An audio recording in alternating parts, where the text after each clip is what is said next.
How's it going? Zach Joseph, owner of Old Commonwealth. How's it going? You guys got your welcome pours of the nectar? Nice, nice. So we're currently standing on the property of the most historic and collectible, expensive bourbon in the entire world. I say bourbon because there's a lot of scotches out there that sell for 6 figures. But all these original Commonwealth bottles that people collect all came from this facility. All the original Hoffmans all came from this facility. So the property, the original property is everything we're standing on all the way down to that bridge, even those ruins down there. Now we bought the 175 acres behind us here. So, you know, future plans is, and you can see where we kind of cleared out some foliage. We'll have a walking bridge. We'll have a distillery one day back here. All the rick houses will go back here. That we're gonna turn that into like a kitchen, like little dining experience for long term. This right here that we're standing on, this wall right here is gonna get blown out with big windows. There's gonna be a half bar that serves indoor, half outdoor, big circle bar. So people can have little snacks, cocktails out here on the water. This lower level is gonna also be a little sitting area for people to be able to come out and smoke cigars, enjoy a drink.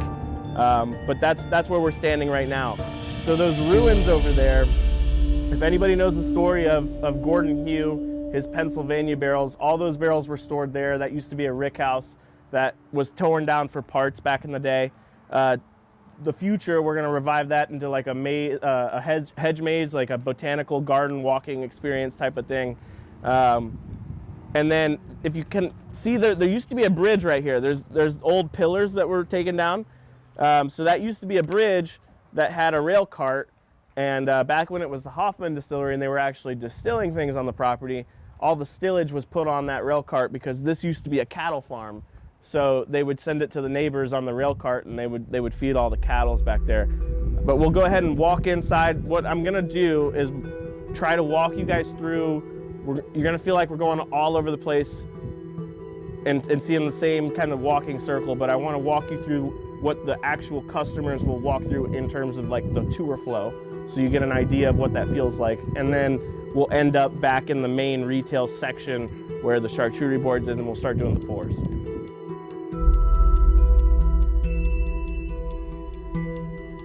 It's important, you know, for me, as soon as we start the tour, that we get everybody in the right headspace and you know, let everybody know the initial history and why it's important that Old Commonwealth is around. So from this room, there's gonna be a door here that walks right into this hallway. So there'll be a wall right here. And this is gonna be the legacy hallway. So from the beginning, we're gonna talk about the old Hoffman days. We're gonna talk about the Commonwealth days with Julian and the Van Winkle family. And then we're gonna follow up with the future, the current ownership, what our plans are, and kind of just walk through each step and the 3 steps of the important history of the building.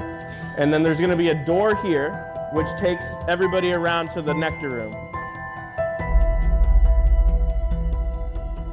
So the walls here, this wall right here is the one that you guys are standing in. We're gonna put all these orange glass panels, so it'll look like a big honeycomb. And then on the wall in this corner, we actually are gonna do a honey fountain, which will be our honey that we use for Kentucky nectar. And everyone's gonna have like a little spoon that they can actually try the honey straight up on. So it'll be like, imagine like a chocolate wall, but it'll be honey instead. This barrel right here, I always like to point out, we found this in the basement.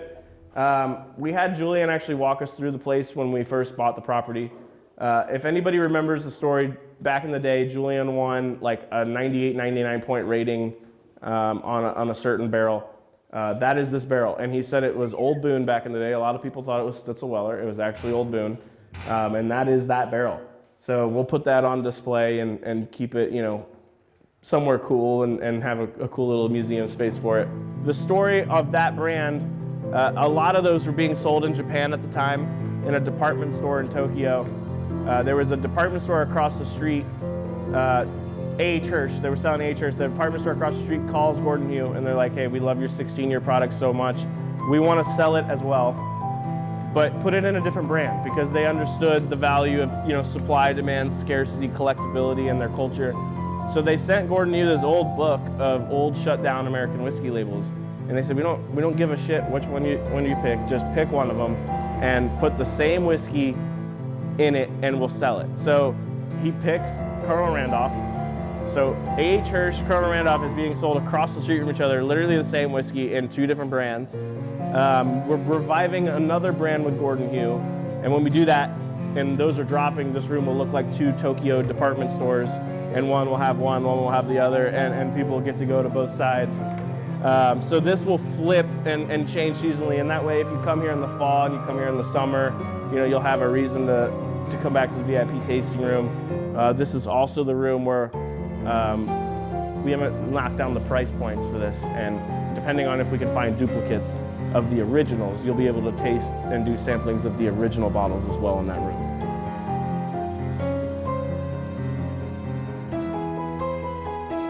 So this is our bottling facility. We do bottle everything here already on site. So if you are getting any of our products, this is where it came from. We do have our water machine hooked up to the original well that Julian Van Winkle used to proof down all the whiskey. So if we do any releases that are proofed down, it is being done from the original well water.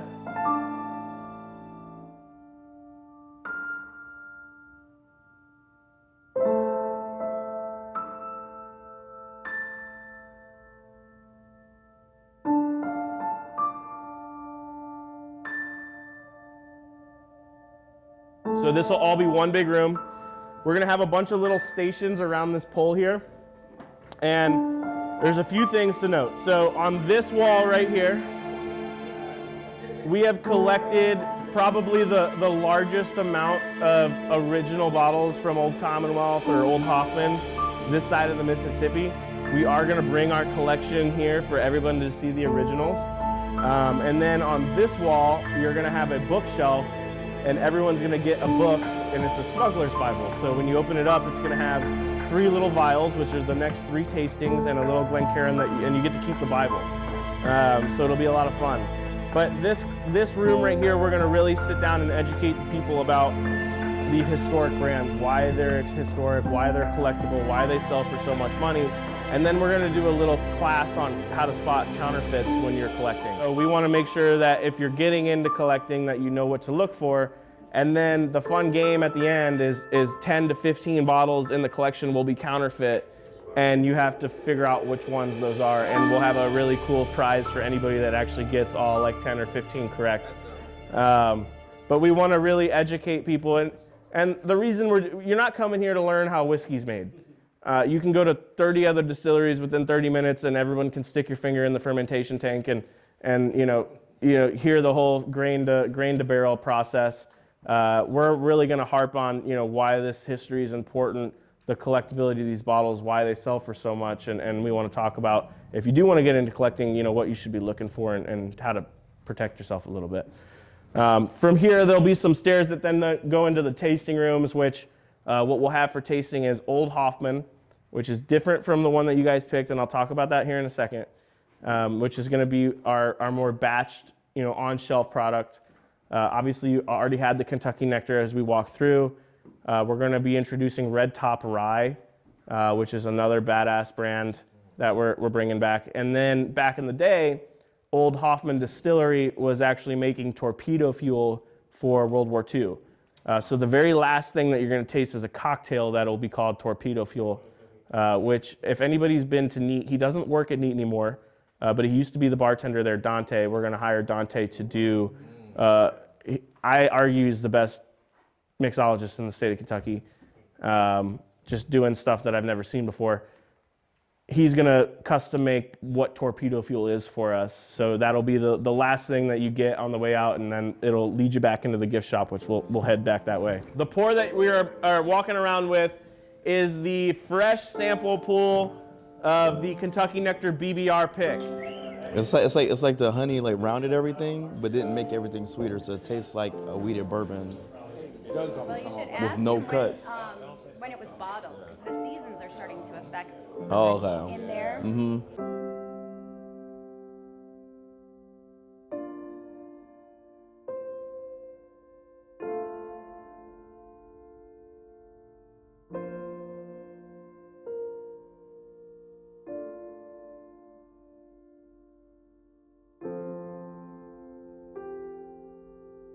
before we started doing this brand, if you can find the original version of this, by the way, you're gonna pay 20 to 40 grand for it.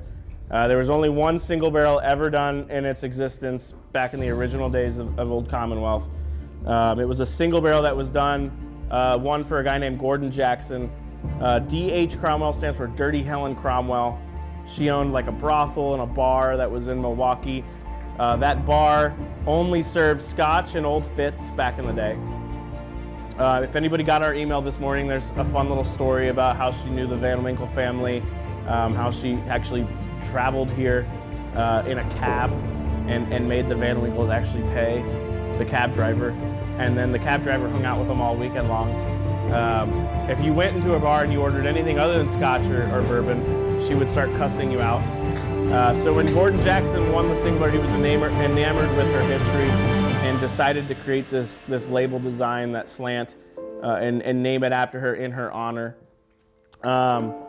Before we started working on this batch and these blends, I had just tried a whole bunch of vintage dusty pours of bourbon. And I was like, man, why is it that every old bottle of bourbon just tastes so much better than any modern day release that's out there? The common denominator is after it sits in 20, 30 years of glass, there's an oxygen exchange. There's oxidation that happens. Even if it's a wax seal, there's going to be oxygen exchange happening. So that led me to believe, is there a good level of oxidation that actually improves the whiskey? And then obviously at some point you have depreciating returns. It gets hazy, it gets thinned out, oily, thinned, and kind of gross. So this is a 15-year double oaked. We also proofed it down before it went into the second oak. And instead of drilling holes in those barrels to pull samples, we would remove the bung and we would leave them open for a few hours at a time because we wanted it to oxidize in the barrel to try to create and replicate that old vintage dusty, I call it that dusty musk, if you will. So if anyone's familiar with those dusty pours, on the nose you get that heavily on the D.H. Cromwell. It's very apple cider, strawberry, apple juice. It's got that musk to it. The difference between batch 1 and batch 2. So batch 1 and batch 2 were actually double barreled at the exact same time. Batch 1 being dumped in April, batch 2 being dumped in September. So batch 2 got all of those humid, hot months that Kentucky just got. And you're not getting an oak bomb. So double oaking at 15 years, everyone's first impression is this is going to be just oak, oak, oak. And it's not that. You're getting a lot of caramel, vanilla, fruitiness. Everything that you liked about batch 1, I think, is just a little bit more amplified in batch 2. I personally think batch 2 is significantly better than batch 1. But I'm excited for everyone to try it and give me their feedback on it.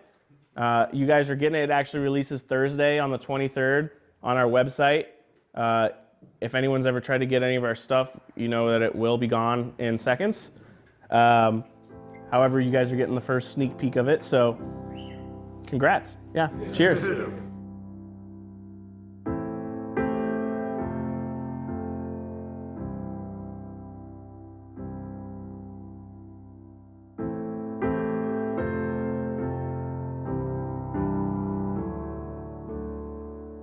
So I was telling you guys we have Old Hoffman that we're bringing as one of the shelf kind of batch brands.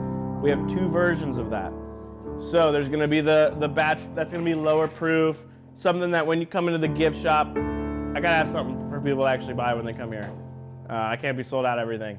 So we're going to have Old Hoffman available. That's going to look like the old 1880s version. It's going to have a tack strip over it. We're literally sourcing a mold of the exact glass we're making. It literally still says engraved, embossed in the bottle, like this bottle is illegal to sell secondary. It's crazy. It's very cool, very old school. However, Julian Van Winkle did a version of it when he was here called Hoffman Rare Selection. So if anybody does a single barrel pick of that, it goes into the original Julian version. BBR gets the first ever. There's a couple cool things to note here. So first of all, there is a wax seal on this. There was 3 different versions of wax ever created back then. There was a gold, which is in this photo, there was a black, and there was a red. Whoever's picking it gets to pick whatever color wax of those 3 that you want. There was a gold sticker right here. We will let you put whatever you want there. So if you want to say selected by Black Bourbon Run, if you want to like name the barrel, whatever you want to do, you get to put there. On the back, pretty much 100% of these were getting sent to Japan. If you send a bottle to Japan back then, there was like a government warning that was in Japanese that was always in a gold sticker on the back. Whatever you guys put on this gold sticker on the front, we're gonna put in Japanese on the back of the bottle for you guys. The other fun thing, which this is where we're probably gonna have to revisit the sample closer to bottling. We let you completely customize the proof of what goes in here. So if you want to keep it at cask strength, by all means, keep it at cask strength. However, if you guys want to use some of the original well water that Julian used and you want to proof it down to whatever proof point you want, you guys get that choice as well. It is a double oaked, close to 7 years by the time that we bottle yours. They turn 7 in April, so very close to 7 years. The original source of this is the same source as OC10, so a lot of customization gets to go in this. Kudos to BBR for getting the first one ever.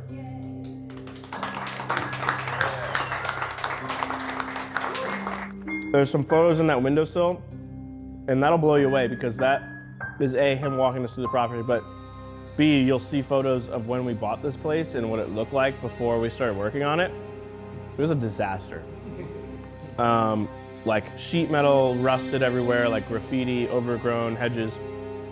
This whole floor that we're on right now didn't exist, like it was completely concaved in. And if anyone remembers like those old Hoffman decanters, the leprechauns, there was like a bunch of broken leprechaun heads looking at us from the basement. It was like Chucky dolls, it was horrible. But you can check those photos out, and I mean, you wouldn't even recognize where we're at right now. So it's come a long way. A lot of people didn't know Ezra Brooks was created here.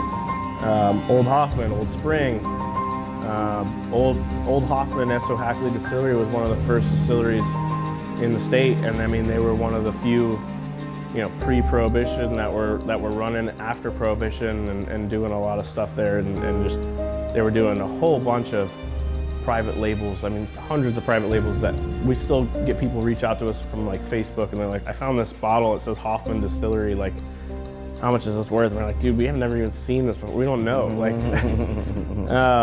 so right. There's a whole bunch of that. And I mean, before, back in the day, this was owned by the Rippies.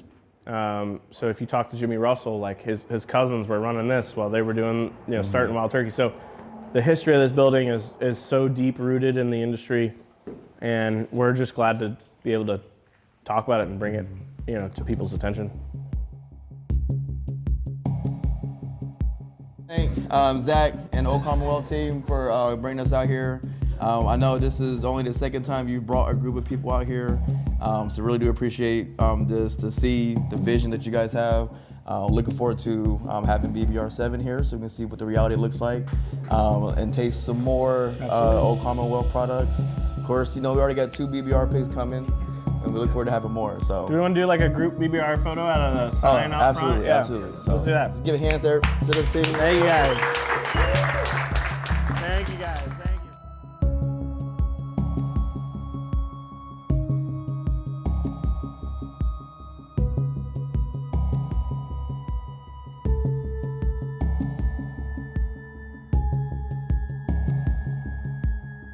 I always lived in Louisville, but went to Alabama for college.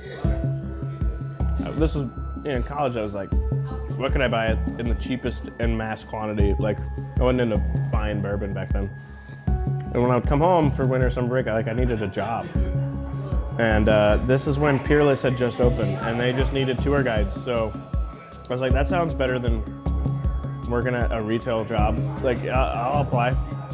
I was always good at public speaking, so like that didn't bother me. And being there for 2 years, like, I just got the bug. The industry's so fun. Like, everybody that comes in, all the competitors are friends. Like, other like Pablo and I are good buddies. Like, You don't get that in a lot of other industries. Like competitors hate each other. Customers are happy. I came from the automotive, like my parents own automotive dealerships, and when customers come into an automotive dealership, they're already pissed off and they already like don't trust the customer, like this person selling them the car. Like it's a whole different thing. When people come to a distillery, everyone's happy as hell.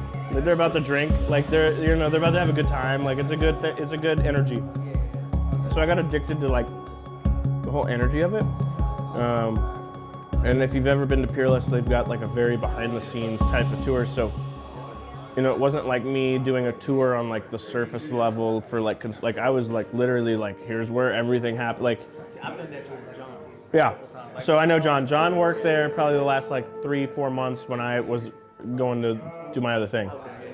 But got addicted, then did Moonshine University. When I was at Peerless, I knew I wanted to do my own something. I just didn't know what it was yet. Did Moonshine University, I worked for the KDA, so got the political side of things. And then worked for a company called Proof Media Mix. They did experiential marketing for Diageo. So got sales, political, marketing, got Moonshine University production side of things. And then we started collecting bottles. And when we were collecting bottles, we went to some guy's house to buy 2 bottles of Pappy 23, and he was like, that one's double the price. And we're like, what the hell, man? Like, we thought they were the same, 2 bottles of Pappy. He goes, no, that one's a green glass from Lawrenceburg. That's an Old Commonwealth bottle. And that started the rabbit hole of now we got to collect every damn bottle that came from this facility. And I'm a big believer that if you want to be in this industry, you're really having a harder time starting a brand new brand because you thought like the name sounded good and you have good packaging, like, and you don't have a lot of things to talk about. So I always knew if I want to do my own thing, like it needs to make sense.